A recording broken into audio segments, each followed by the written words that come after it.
Anyway, to continue with the kind permission of my boss, Sec Mike, actually, I was just blabbering about here dahil hinihintay ka namin. Now that you're here, I can wind up. Anyway, yun po ang concern ng PDP.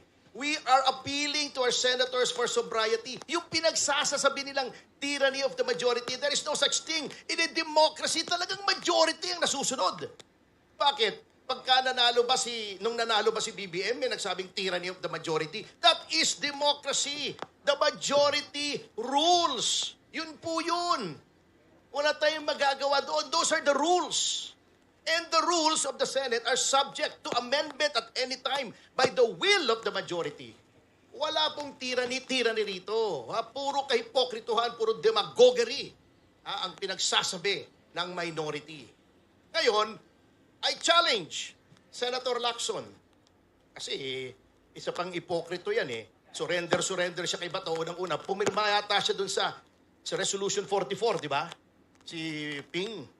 Pagkatapos surrender, hindi naman siya sumurrender noon. Nagtago siya. All those calling for the surrender of Senator Bato are hypocrites. Because yung sina Teddy Casino, sina Lisa Masa, noong 2006, ewan ko kung buhay na yung iba sa inyo rito, nagtago yan ilang linggo sa loob ng House of Representatives. Diba? Tignan nyo yung mga news reports. Pinagmalaki pa ni Lisa Masa, doon na daw siya naglalaban ng panty sa loob ng House of Representatives, sa lababo. To evade arrest. Si Trillanes, ganun din. Si De Lima, 2 araw yan nakiusap. I was there. Kasi kami yung ng VACC yung nag-file nung Believe It Drug case. We were there nung isa-serve yung warrant. Nakiusap si De Lima, baka pwedeng 2 days muna ako rito to wind up. Hindi siya pinasok. Walang nagpumilit pumasok doon para arestuhin siya. Now they're calling for surrender. They are justifying yung pagpasok sa Senate. Ang kakapal ng mukha nitong mga to eh. Grabe. Si Lacson nga ang nag-coin ng word fugitive from injustice.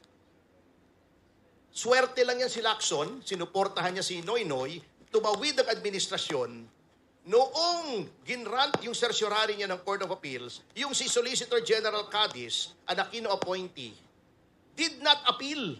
Can you imagine, the crime of the decade, hindi mo i-appeal yung pagkatalo ng gobyerno? Solicitor General ka. Yung mga annulment cases nga na ordinaryo, ina-appeal automatically ng OSG. Siya hindi niya appeal. Yung Dacer Corbito double murder, may 2 tao na patay. On a technicality, nag-grant yung lifting ng warrant ng principal accused, hindi mo i-appeal. Yan ang tirada. Diyan, swerte si Ping. Swerte lang talaga si Ping. But one day, his luck will run out. Anyway, I challenge him. Sige, pakita nyo yung tunay na mukha nyo sa sambayan ng Pilipino. Forever mag-walk out kayo. Sige. Pakita nyo. Show your true colors. Ganyan naman kayo. Pikon kayo eh. Pag kayo majority, okay lang. Pag kayo minority, hindi okay. And to end this tirade, I wish to announce that after this, I am proceeding to the Supreme Court to file a case for indirect contempt against Representative Sara Ilago, na isa pang ipokrito.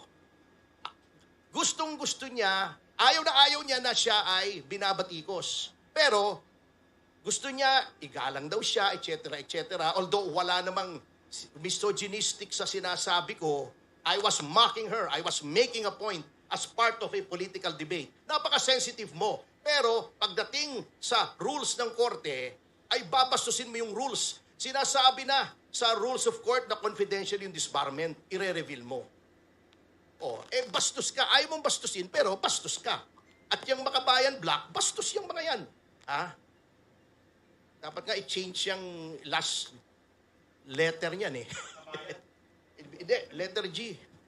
Anyway. Anyway, ganyan po, we will not stand for such hypocrisy. We will not stand for a violation of our rights. Ang gusto niyo mga yan, sila, red tagging, puro hipokrito eh. Sila, nagagalit sila pag nire-red tag sila, pero ang lakas nila ng loob, magsabing pasista, magnanakaw, si ganito, si ganon. Ang matindi ang hypocrisy. We will teach them a lesson. And also in the works, last na po ito, because I know you're anticipating the talk of Secretary Defensor, it's a civil suit against actress Jasmine Curtis is also in the works. Kasi alam nyo, yung mga yung snowflakes, liberal walktards, ang hilig-hilig bumanat, babanatan si Pangulong Duterte. Pagka sasabihin nakakadiri si Suntay, pag sila ang kino-call out, nagagalit sila, nagdedemanda sila. Let's give them a dose of their own medicine. Hindi pwede yan. Kayo lang ang pwedeng bumatikos. Kami hindi pwedeng mag-respond, didemanda nyo. Magdemandahan tayo. Forever. Kung may forever walkout, forever demandahan tayo. I will not stand for such hypocrisy. If only to make a point na hindi pwede yung mindset nyo na kayo lang ang pwedeng mamintas, ayaw nyong mapipintasan. That's BS. I will not stand for that. And I will stand up for my rights. Anyway, maraming salamat po. And now I turn over the floor. Baka bigla siya sumagaw na, I have the floor! Magalit na. Baka bigla ko sigawan na, I have the floor! Magkamayan pa kami mamaya. I want to give the floor or to yield the floor over to our boss, our idol, our inspiration, former Secretary Mike Defensor. Thank you so much. Okay. Attorney Ferdy, maraming salamat. And of course, ito sa mga, lahat ng kasama natin dito, mga aktibong kumikilos tungkol dito sa corruption na nangyari dito sa ating bansa.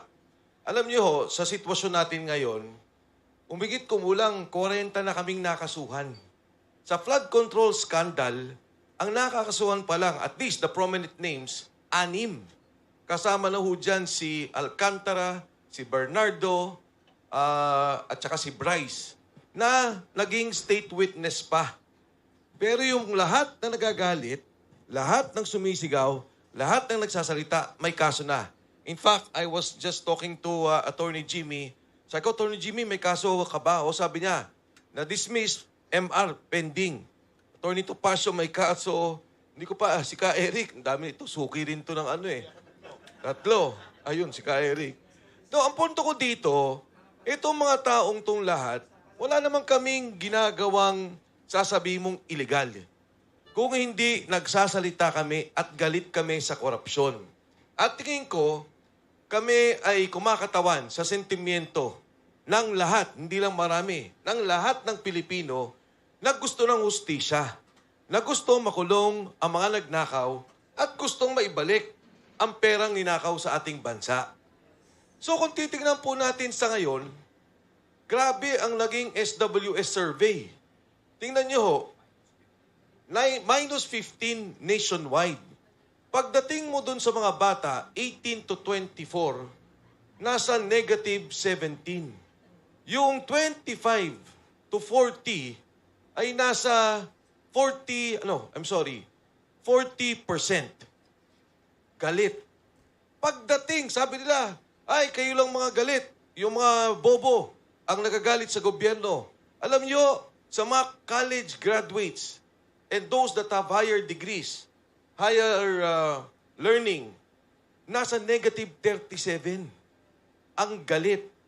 At pag tinignan nyo on a regional basis, -40 ho ang Mindanao. Consistently, galit ang Mindanao. Ang nakakagulat, humahabol ang Metro Manila.